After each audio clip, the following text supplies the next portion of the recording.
shoe, huh? We poppin' bottles of the Chris with the crew, huh? Our pockets keep overflowing with the loot, huh? Hitting, spittin' in the club. Man, what's been going on, my young boys, man? I hope everybody's day went good. I hope your evening's going better. Man, we on the road. Appreciation and support is appreciated, and it's going to be reciprocated. I appreciate y'all. It make a difference. We got a lot of work to do to end of 2024, and we got way more to even do in 2025. But today, we about to be reacting to something that caught my attention. But that subject, I feel like it go both ways. I feel like a record label can ruin your career, but I feel like you as an artist can also ruin your career. You know what I mean? Well, I feel like it's like with anything else. It works for some people and it don't for others. But without saying anything else, man, like, comment, subscribe. We about to get into this because I'm interested to see what this talking about. Records, a huge record label and imprint of WMG, has developed a bad reputation for themselves. From Meek Mill accusing Atlantic Records of taking advantage of their artists, to Gucci Mane saying that Atlantic Records was racist, there have been many incidents where their own artists have called out. But dang, I don't know no more, but wasn't YB under Atlantic Records? I think he was going through something with them a year or two ago, man. Now, I have heard stuff about Atlantic Records, though, but this is my thing with people. If we know this is so bad, why keep signing to them? You know what I'm saying? Why not just go independent? To me, it just seemed like a loan that they give people. And then it's like, I don't know enough about it because I'm not a rapper, but it seemed like almost, I'm not going to say a scam, but it seemed like any other loan. It's good, you get the money, and then if you can't recoup it, that's when they mess you up at, I think. But I don't know, I have heard stuff about Atlantic Records, though. Atlantic. I mean, they even had that huge botting controversy recently where they were accused of botting their own artists' songs and videos to make it as if they were bigger than they actually are. And this could definitely prove problematic.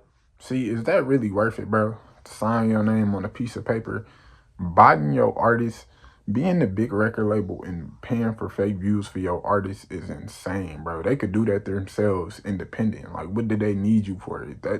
That's what y'all call marketing? Yeah, crazy work, insane work.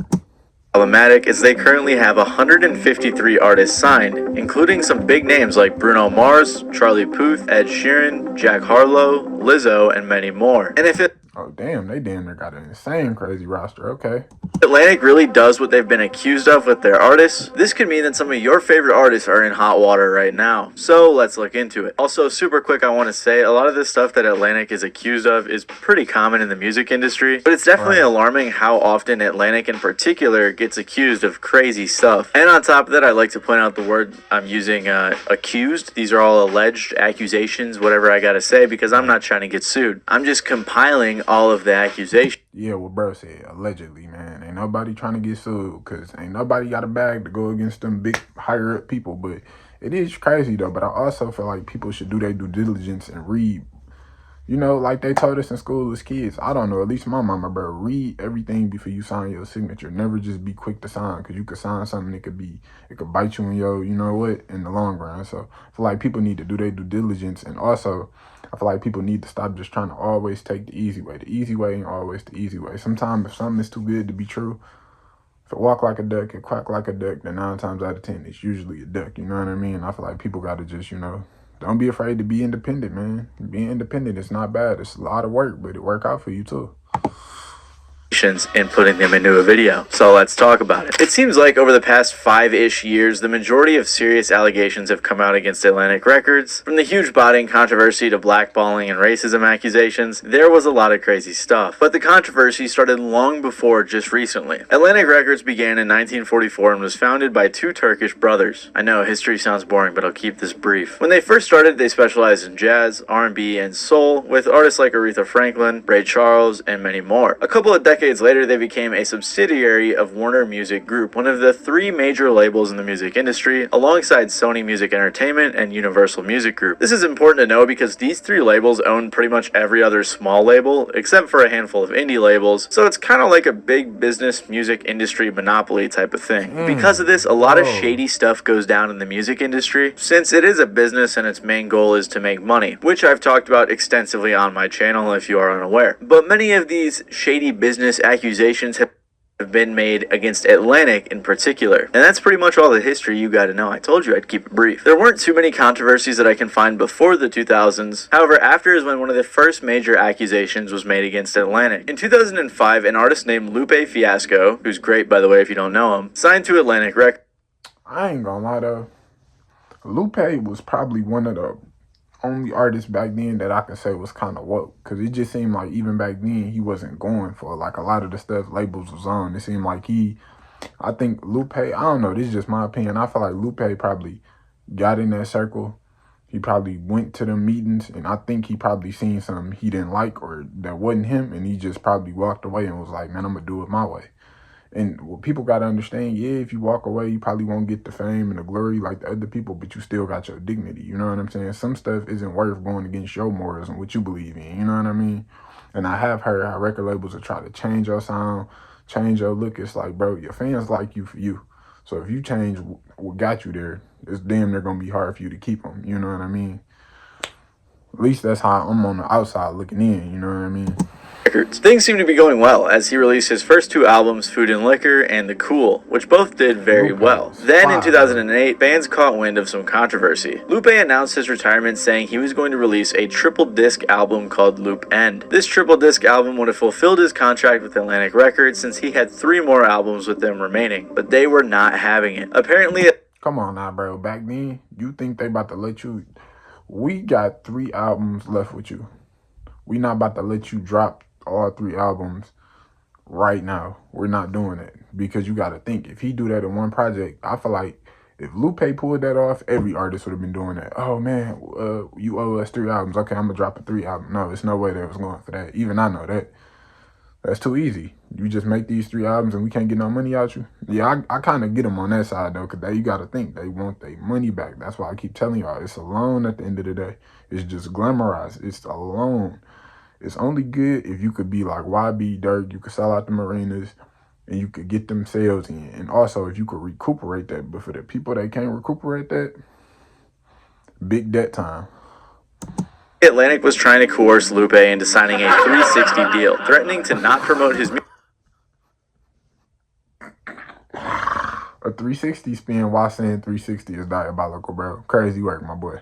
Music if he didn't agree. If you're unaware, a 360 deal is when a record label promises financial support in areas such as marketing, promotion, tours, merchandise, advances, and let me show you how to those lines. But in return, the artist is required to give them a percentage of all of those things. And I don't know, man. See, I feel like it worked great for some people. We could look at YB, for instance, Youngboy, right? Free YB, man. Free top. We could look at his situation. He's like the biggest artist right now. Superstardom to the T, right? But even he was fighting to get his money, and he felt like he wasn't getting what he was owed. You get what I'm saying? It just damn near seemed like one of them situations. To get something, you got to lose something. So, yeah, these people on top of the charts, but they damn near seem like they struggling to get their money. And it's like, okay, we see marketing, we see promotion, we see touring, merchandising, advance. Bro, I'm not a rapper, but you could be, nowadays, you got the internet, bro. You could just keep posting music, keep dropping.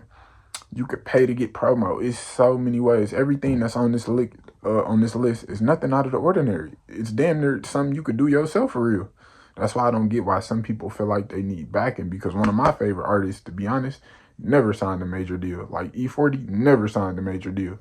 And that's why I rock with 40 to this day, because 40 got one of them names that 40 is always going to make music. He's always going to drop, and he owns all his masters. 40 got a wine company. He got Sick With It Records. He don't got to shake people's hands. And 40 still perform at the BET Awards. It's like he moved to his own tune. So I'm going to be honest with y'all boys.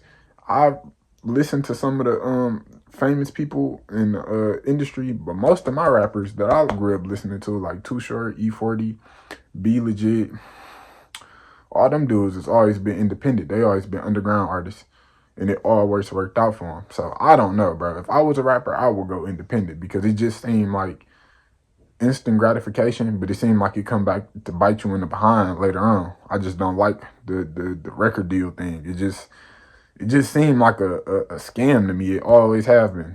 I don't know. That's just my opinion. and possibly more. So to put it simply, a 360 deal can often be in favor of the label as they get large percentages of pretty much everything the artist monetizes. That sounds fair and definitely could be fair. It, like he said, it sounds fair, it could be fair, but let's be honest, it's not going to be fair. Because think about it, right?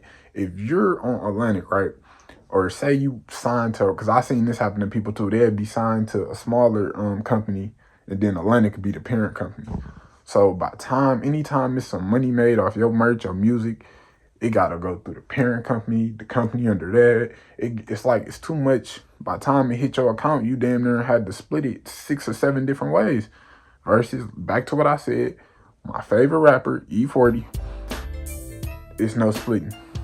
40, I don't know if 40 is his situation now, but one thing I know about 40, if he's splitting something with somebody, they're damn near getting less, and he's getting basically all. You know what I'm saying? That just always made more sense to me, man. I don't know. I grew up listening to Bay Area artists and Detroit artists. And how Detroit is set up, now it's rappers that's getting record deals, but growing up, it was never like that for us. We was kind of like the Bay Area. We didn't have a music scene. The only way we was getting popping, we had to sell CDs out the trunk because nobody wanted to listen to us. We didn't have a Def Jam like New York. We didn't have a Capitol Records like LA. Kind of like the Bay Area. You know what I'm saying? We had to turn each other up to get that fan base, and now Detroit have a way. Kind of like the Bay Area. The Bay Area didn't have no high record company. They had that independent game, you know what I mean? And it just seems smarter that way because you lose less, you gain more. This way, it seemed like you gain more instantly, but you damn near lose way more in the long run. It just, I never understood it. But to each his own, man. Spitting in the club, what it do, man? So fly from the hat to the shoes, man. We popping bottles of the Chris with the crew, man. Our pockets keep overflowing with the loot, man.